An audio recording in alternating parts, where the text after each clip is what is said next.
सबसे पहले YouTube channel को सब्सक्राइब करें, लाइक करें और दोस्तों को शेयर करें। आइए शुरू करते हैं। अगर आप टेंशन में हैं तो ये कहानी आपके लिए है।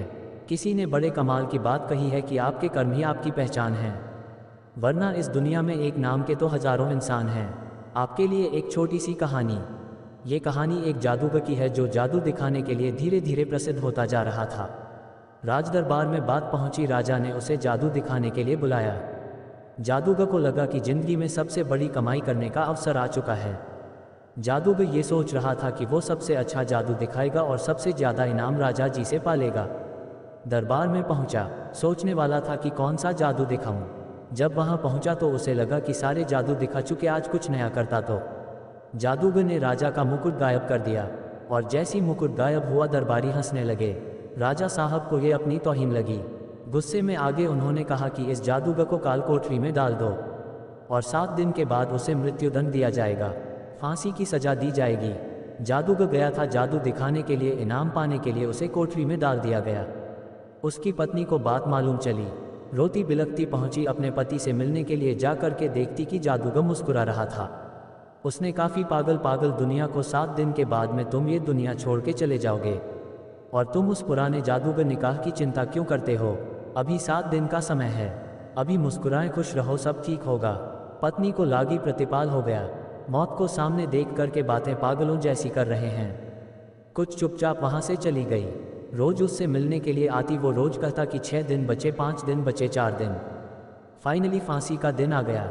राजा घोड़े पर सवार होकर के उस जादूगर के पास पहुंचा आखिरी बार मिलने के लिए। और जब उसने देखा जादूगर ने किराना घोड़े पर आया, उसके दिमाग में एक आइडिया आया। जैसे राजा वहां आया तो जादूगर उदास होकर रोने का नाटक करने लगा।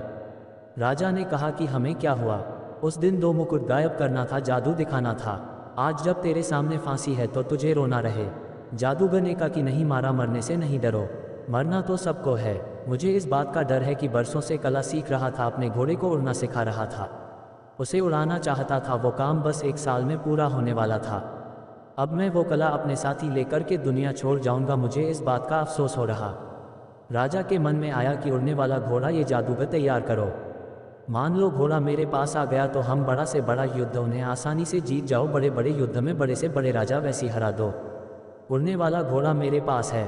इसी लालच में राजा ने उससे कहा, जादूगर से के काम करते 1 साल का तुम्हें समय दे दो, 1 साल के बाद मगर वो घोड़ा मुझे दे दिया तो बात ठीक है, लेकिन अगर नहीं दिया तो तुम्हें फांसी की सजा दे दी जाएगी।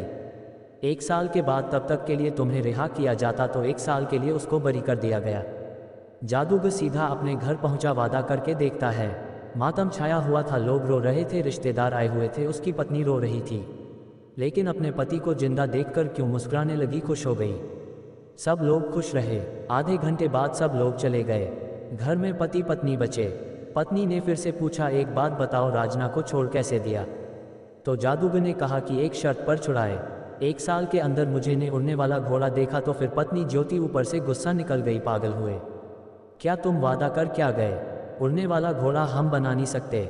नंदू ने कहा, मालूम मुझे नहीं बन सकता, लेकिन 1 साल का समय है, इस 1 साल में खुश रहो, मुस्कुराएं, जिंदगी को जियो, बस यही कहना चाहता हूँ। पत्नी ने आगे सांत्वना, ज्ञान चलोगे। कदम ने बहुत समझाया कि खुश रहो, सब ठीक होगा। और कमाल ये हुआ कि 1 साल के अंदर ही 6 महीने के अंदर राजा की मृत्यु हो गई। 3 महीने के अंदर घोड़ा मर गया। कौन सा घोड़ा, कौन सा राजा, बात खत्म हो गई। जादूगर जो कहना था कि चिंता मत करो, बात बिल्कुल सही रही। छोटी सी मज़ेदार कहानी है, लेकिन हमें सिखाती है कि ज़िंदगी में हम में से बहुत सारे लोग आज में खुश नहीं हैं। हम कल की चिंता कर्म के दुखी हो रहे हैं। हमें लगता है कि कल ये प्रॉब्लम आएगी, क्या होगा, कैसे होगा, इसको सोच सोच कर कि आज दुखी हो रहे। आज हमारे पास में सब कुछ है, मुस्कान है फैमिली से, लेकिन हम खुश नहीं हैं। हम कल की चिंता में दुखी हैं। ये जादूगर की छोटी सी कहानी हमें यही सिखाती कि जो होगा देखा जाएगा। जिंदगी में ये फंडा भी बड़ा काम आता है। कहीं पर पढ़ा था कि अगर आप किसी समस्या के बारे में 5 मिनट सोचते, उसका हल नहीं निकाल सकते तो आपको समस्या की चिंता ही नहीं करनी चाहिए, उसे ऊपर वाले पर छोड़ देना चाहिए। आज में जिए, आज में रहें, आज में मुस्कुराएं, जो कल होगा वो आपके कर्म डिसाइड करेंगे। इस कहानी से ये सीख मिली कि हमें कोई गलत काम नहीं करना चाहिए, हमारे कर्म डिसाइड करते हैं। धन्यवाद। ऐसी वीडियो देखने के लिए चैनल को सब्सक्राइब